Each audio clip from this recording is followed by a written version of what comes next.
National security uncovers massive smuggling of fuel across Ghana's borders. But critics say the announcement is just a government ploy to justify fuel price increases. These announcements about people smuggling fuel, I'm not too sure it just began today. It sounds a bit childish, really. I mean, if you think that way you're preparing the minds of people to increase the price of fuel, well, in economics, that is allowed, but please, it smacks of a bit of propaganda. We will get details about the ongoing security operation at the borders to track and stop the smugglers. This is Top Story with Evans Mensah.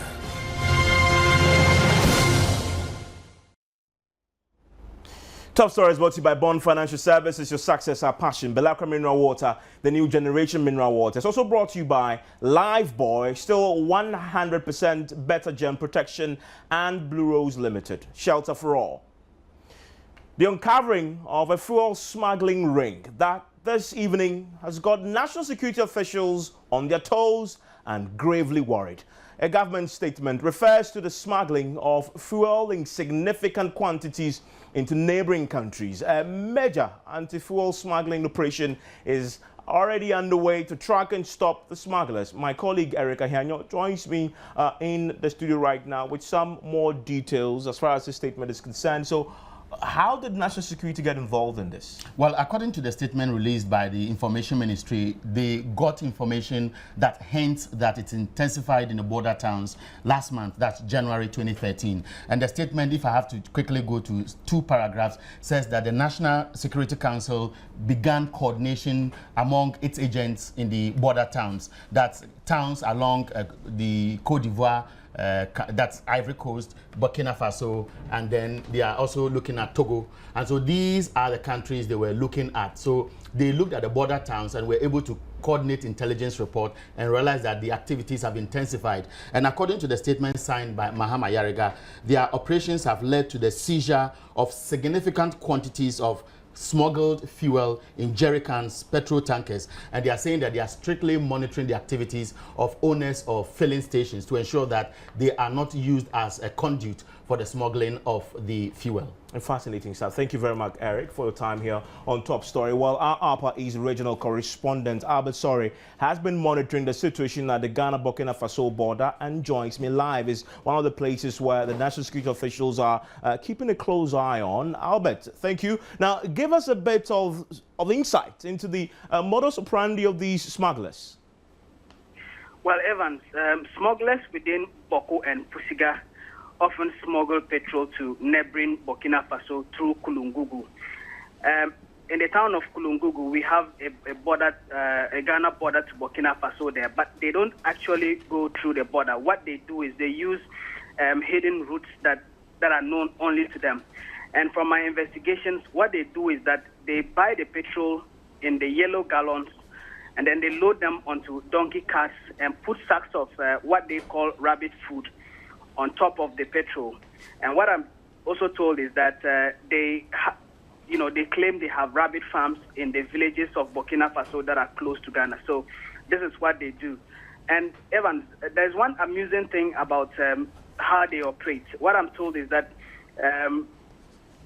they have done this business so consistently that the donkeys they use have become very familiar with the routes they often use. So now they can even load the petrol onto the donkey carts, put the sacks of rabbit food.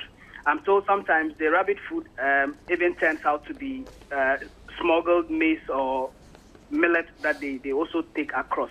So they load these things onto the donkey cart, and then they set the donkeys off to go by themselves because the animals are already very familiar with the routes they use. And then they themselves will go ahead of the donkeys to wherever they are smuggling the petrol to on motorbikes and wait for the animals to come. So this way, nobody ever gets to suspect that what the donkeys are carrying on the carts is actually petrol. I see. And security operatives there, we understand from the statement, have intensified their efforts to try and stop this. And the difference between what you're saying and what the government is saying is that it's sort of increasing, just not in small quantities, but in significant quantities, sometimes in vehicles. Well, as far as using vehicles is concerned, I have very little information on that. But these smugglers use a number of donkey carts. Sometimes they line up to 8 or 10 donkeys. And on each cart, they can have up to 6 or 8 gallons. If you know the yellow gallon I'm talking about, you will understand the quantity of petrol I'm talking about. So these people actually manage to get significant quantities of petrol, to these places that they sell. I'm told that in places like Senkasi, which is in Togo, prices of Ghanaian goods there are higher. And when you go there to buy goods from Ghana, you end up paying less than how much you would have bought it if it is brought into Ghana here. So these are some of the places that they operate. But with those of them who use vehicles, I know very little of them as far as their operations are concerned. Albert, thank you very much. Well, you would imagine that this swift government intervention to stop the smuggling, at a time when the nation is having this heated controversy and debate about whether or not to remove fuel subsidies, some may applaud government for taking this action. Well, that doesn't appear to be the case.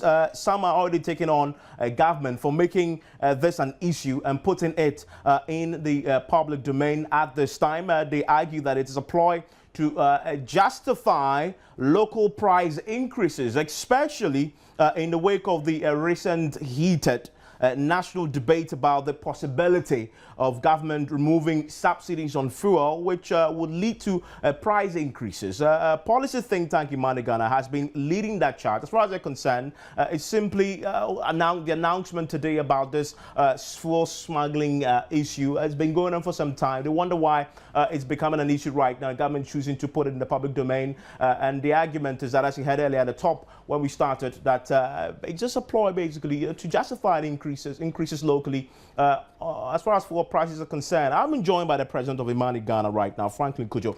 I'm grateful for your time here on Top Story. Now, you believe government decision to put this fuel smuggling issue into the public domain at this time is simply a ploy to justify local fuel price increases. How so?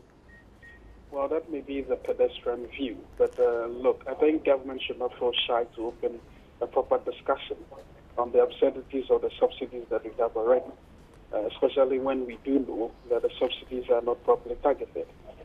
Let's face fact. Look, there's a World Bank study which has proven that only 6% of all energy subsidies actually reach the bottom 20% of the poor, and that all 55% of all energy subsidies actually get used up by the top 20% rich.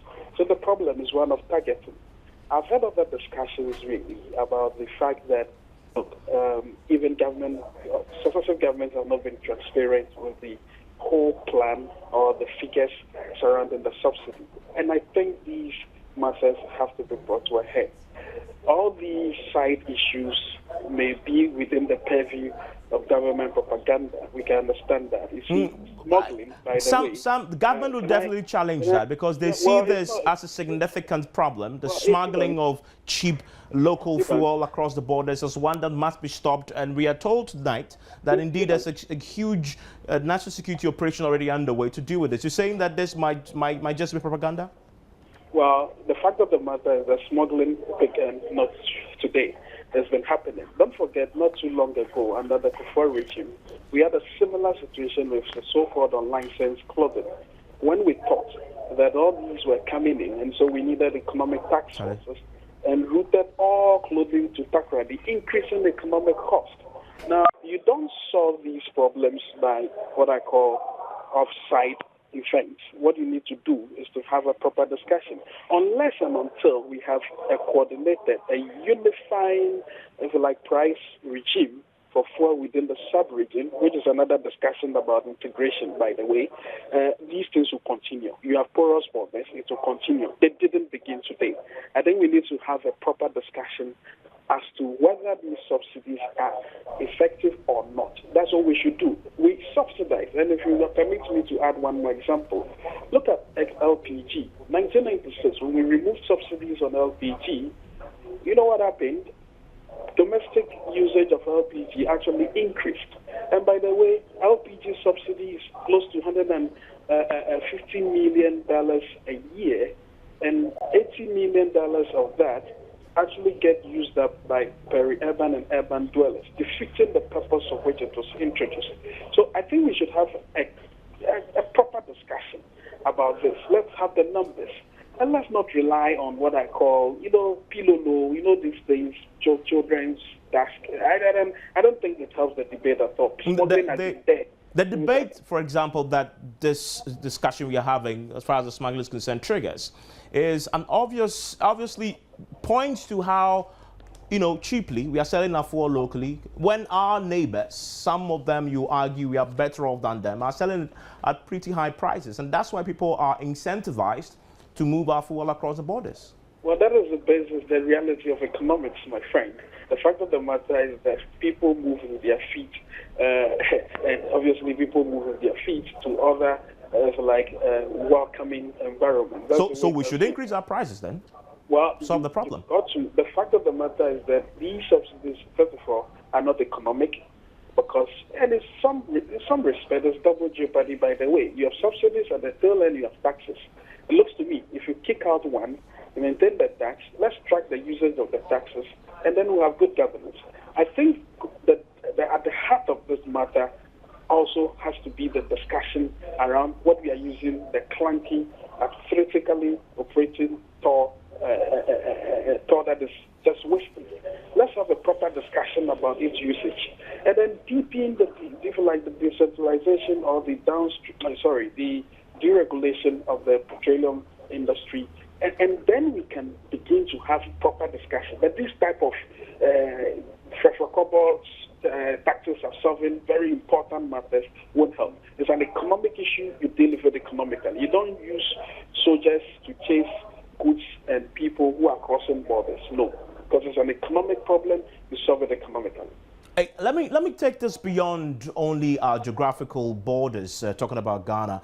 Is this a sub-regional issue, the pricing of fuel? Do you think that we need to get to that point where, as a sub-region, we need to look at this as a holistic entity and deal with it, holistically, without each country trying to posit its own solution to the problem of fuel and its pricing? I'll tell you one thing, Evans. There's a study that was conducted by the GIZ, the German Development Organization, and all these countries in the sub-region have been complaining about the fact that Ghana is the bad child when it comes to a unified price mechanism. So it goes beyond just saying that, well, we need to have a regional discussion. We've been found out already to be really bad behavior. So all we need to do is to solve it. At the end of the day, if you think that you want to really target the poor, then do proper means testing. Let's not rely on these cheap shots at solving an economic problem. You don't solve economic problems with militia.